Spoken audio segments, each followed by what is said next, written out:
Now the Three Martini Lunch with Greg Corombos and Jim Garrity. And welcome, everyone, to the Thursday edition of the Three Martini Lunch, along with Jim Garrity of National Review. I'm Greg Corombos of Radio America. Good, bad, and crazy martinis for you as usual. And Jim, when you think of where conservative and even libertarian-leaning conservatives get rousing standing ovations, the first place that you think of is the University of California at Berkeley. But that's exactly what happened with Rand Paul addressing students there, giving multiple standing ovations, according to the Daily Caller, by the left-wing audience after railing against government surveillance and warning the students, your right to privacy is under assault. He says, I'm here to tell you that if you own a cell phone, you're under surveillance. No one should be allowed to invade your privacy. He said that he's going to go back to Washington and push for a select committee styled after the Church Committee of the 70s, which I'm sure will make a lot of conservatives thrilled, to have a bipartisan approach to fixing this problem. Jim, I think it's probably a little rosy thinking that a lot of these people would actually vote for him if he's up against a liberal Democrat, but the fact that he's making inroads with people that usually conservatives don't even bother to address is a great thing. There's like three different kind of aspects of this dramatic appearance by Rand Paul, and probably one of the most liberal communities in the entire country. Remember, this is the guy who spoke up in Detroit not long ago, spoke at Howard University, so he's making very clear he's not afraid to take his message into communities that are not often receptive to Republicans. There's an asterisk, though, is that when he goes to these things, he doesn't often emphasize, here's why we need to cut the government spending. Here's why, he doesn't bring the traditional conservative message to these not conservative communities.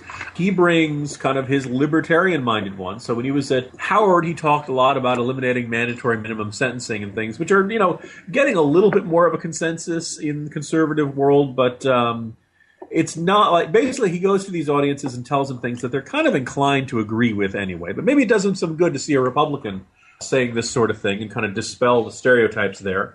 He's got a great opportunity with the way the NSA has behaved. I don't know how many folks on the right I speak for, but I want the NSA to be an absolute pussycat here at home, but a Bengal tiger on steroids abroad. I don't care if you're listening to all kinds of phone calls of foreigners. They're foreigners, okay? The Constitution applies to us.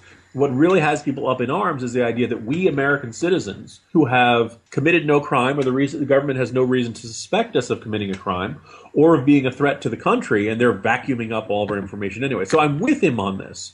And it's a great little, opportunistic way to go after them and, inciting Dianne Feinstein there. Really doing kind of an important work of arguing to liberals that the Democrats they have elected don't stand for anything they claim to. I mean, Barack Obama had no problem going after the Bush administration and the Patriot Act and all that stuff, gets into office and then puts the NSA into all of our email accounts and cell phones and all that jazz. Having said that, I can't help but wonder at some point, does Rand Paul start kind of playing to that audience, and whether Rand Paul's libertarian-minded approach might end up going too far and limiting the NSA and what it can do overseas. Certainly a whole bunch of Ed Snowden's fans seem to think that. And hey, look, spying on foreigners is why we have an NSA. It's when they start spying on us we have a big problem. Nonetheless, you kind of have to admire the brazenness and the style and the panache of Rand Paul, going to the heart of liberalism and arguing about the failures of the Obama administration and getting a lot of applause for it. All right, well, on to the bad martini now. And it's interesting, the president, in addition to his many celebrity interviews that we talked about earlier in the week, he also has a tendency, and every president has done this, at various times, they'll bring in local reporters. They come in, they get 5-10 minutes at most with the president. They're all excited they can put this on their local news broadcast. But one CBS reporter from Arizona who had the chance to interview the president earlier this week also got to shadow Jay Carney. And here's part of what she reported from the White House lawn. We started here shortly after 8 o'clock with a coffee with Press Secretary Jay Carney inside his office in the West Wing, and this was off the record, so we were able to ask him all about some of the preparation that he does on a regular basis for talking to the press in his daily press briefings. He showed us a very long list of items that he has to be well-versed on every single day. And then he also mentioned that a lot of times, unless it's something breaking, the questions that the reporters actually asked or the correspondents, they are provided to him in advance. So then he knows what he's going to be answering, and sometimes those correspondents and reporters also have those answers printed in front of them because, of course, it helps when they're producing their reports for later on. So that was very interesting. Jim, let's ignore for a moment the fact that this was off the record and she told the whole story on the White House lawn to her entire audience. But the fact that these reporters are dutifully submitting their specific questions, already giving answers, this makes the briefing nothing more than a theater performance. Very rarely do I question your selection of the martinis, but are we absolutely certain that this is an accurate and true statement, or that she is accurately describing this? That's the report she gave. Okay, because the reason I asked this, Greg, is that if this really were the case, that Carney gets the questions ahead of time, how could he be so bad at this? I mean, it's like an open book test, and he's flunking. He gets up there, and he stammers, and he offers these non-answers, and he always looks like, I have nothing good here, so in a monotone, sneering tone, I will mock you for asking it. Hope that Jake Tapper doesn't burst through the door and take my lunch money and move on to the next question. Yes, the correspondent from Baruchistan. Yes, we have some very important foreign policy questions on that one. That's Carney's style. It's been terrible. It's been terrible from the beginning. Bill Burton, like they haven't had a good press secretary in a really long time in the Obama White House, and it never seems to catch up with them that much, or much of a consequence in terms of the tone of the coverage or the criticism they get. When you're doing an interview or you're booking someone to do an interview, it's fair enough to say, hey, I'm going to ask a question. I want to ask you about this topic. But to get the questions ahead of time, really kind of surprising and disturbing. And then the next thing is that, somehow, like if you're a reporter, let's say, Greg, you and I are, mainstream media White House correspondents, and we know the new policy under Carney is submit questions ahead of time. So we do it. We still get crappy answers. He always will say, I'll have to look that. I'll get back to you on that. I have not talked with the president about that. It is just kind of mind-boggling that they could have this kind of policy in effect, and yet the quality of the information we get out of the daily briefing is so subpar and thin and most days really meaningless. Jim, it appears your initial instincts may be right here. We're getting reports not only from Jay Carney, but from some very respected White House correspondents like Ed Henry of Fox News that at no time have they submitted specific questions for press office review before the briefing. So probably more developing on this in the hours and days to come. On to the crazy martini now. And, of course, it's March 20th, which means there's 11 days left for the at least current enrollment deadline for Obamacare. And apparently young people are still not signing up in the numbers necessary. Estimates are that about 25% of those who have selected plans, who knows if they've actually paid for them, are between the ages of 18 and 34. The administration wants it to be 40%. And here's the latest effort. With roughly 2 weeks left in the open enrollment period for health insurance, some groups are trying to sell Obamacare to young people in terms they might actually understand. Music, comedy, and cash. Young Invincibles, a nonprofit organization based in Washington, D.C. that is focused on the economic issues affecting young adults, launched a sweepstakes last week where it is awarding a cash prize of $1,200, enough to potentially cover a year's worth of health insurance premiums for a young adult, to people who download their healthcare app or submit a card in the mail. Now, this is from Hot Air, and Jim, you're quoted later on in the piece, so clearly it's legitimate. What do you make of the latest effort to make this hip and cool to young people? First of all, that was at $1,200. Well, that's great as long as you have on the lower end of the premiums. If you have the higher end, if you pick a silver plan, you pick a gold plan, you pick on something that's a much lower deductible. Well, actually, that $1,200 is only going to do you like maybe a month or two, or much less than that. So $1,200 to spend a couple $1,000s isn't really that good a deal. A lot of we're finding a whole bunch of the uninsured are saying, hey, you know what? I'll pay the 1% of my salary. It's still a better deal. This is kind of ridiculous. But it kind of says, look, this is something the Obama administration absolutely, totally insists is a good idea.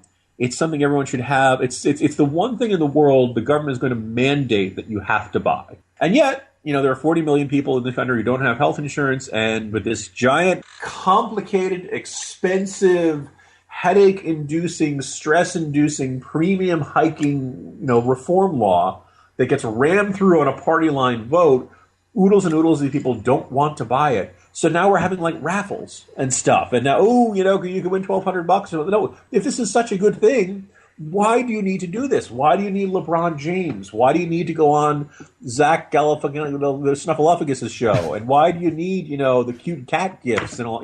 We all heard the old joke about the advertising executive who takes over the dog food account, and he completely redoes the packaging and he does everything, and he makes sure it gets a huge display in the front of the store, and he watches the customers go and pick the other dog food. So finally he goes up to the customer and he says, look, I just don't understand. You walk right past our big display. Why aren't you buying our dog food? And the dog owner says, because my dog doesn't like it. And ultimately, that little anecdote or joke comes down to the quality of the product. Most young people are looking at these premiums, calculating how much the likelihood of them needing health insurance a year, looking at the deductibles, looking at the co-pays, and saying, you know what, it's just not that good a deal. I'll go without. I've gone without this long. Now, the Obama administration may not like their decisions, but once Obama starts saying, look, this is more important to you than your cell phone bill, this is more important to you than your cable bill, for a lot of young people, it isn't. And even if you say, oh, well, it should be, people are not the way we want them to be. I mean, if it was, this is what the new Soviet man was all about. There are all these constant government projects to build better people. Didn't we watch Serenity from Joss Whedon? The dangers that come from trying to make people better when they are how they are. Only bad things come when the government steps in to make choices for you. Why, we think raffles are going to, completely change this and change the psychology of people is beyond me. We are 11 days from deadline. They're not going to hit 7 million. Maybe they'll hit, 6 million and change, But it's not going to be the young people they needed, and the train wreck continues, piling up car after car. Jim, if I were a millennial, and thankfully I'm not, but the way that they've marketed this is so insulting, from Pajama Boy to these keg stand and hot to trot ads, you get your free birth control and all that stuff, and now to this. It's just, there hasn't been a serious, sober case really made. Every once in a while they'll do that, but for the most part it's just been this kind of pop culture shtick, and I'd be fully offended if I were conservative, liberal, or whatever, and I was in the mid-20s. Greg, I'm going to offer a really terrifying scenario for you. They don't know that this is insulting. They don't know that this is making them look like idiots because they actually are idiots. I'm hoping that's not the case. I have some folks who fit into some friends who fit into that range, and they definitely seem smarter and not likely to. Keg stands. Well, I better make a several $1,000 purchase. But who knows? We've seen all kinds of bad advertising. So. We will see. I noticed that we're starting to see young people sour on Obama, but it seems like more driven over the sense the economy hasn't fixed. They haven't got the job opportunities they wanted. They were upset about the NSA type stuff, and just kind of this general sense of Nirvana did not. I don't mean the band. Nirvana, as in Paradise, did not take root once. But that identifies me as Generation X, by the way. While we're talking, the fact that I have to specify what Nirvana is, that they expected, Obama would get elected and everything get fixed, and here we are, 5 years and change later, and things are generally worse on almost every front. On that cheery note, see you tomorrow. See you tomorrow. Jim Garrity of National Review. I'm Greg Corombos of Radio America. Thanks so much for being with us today, and be sure to join us again on Friday for the next edition of the 3 Martini Lunch.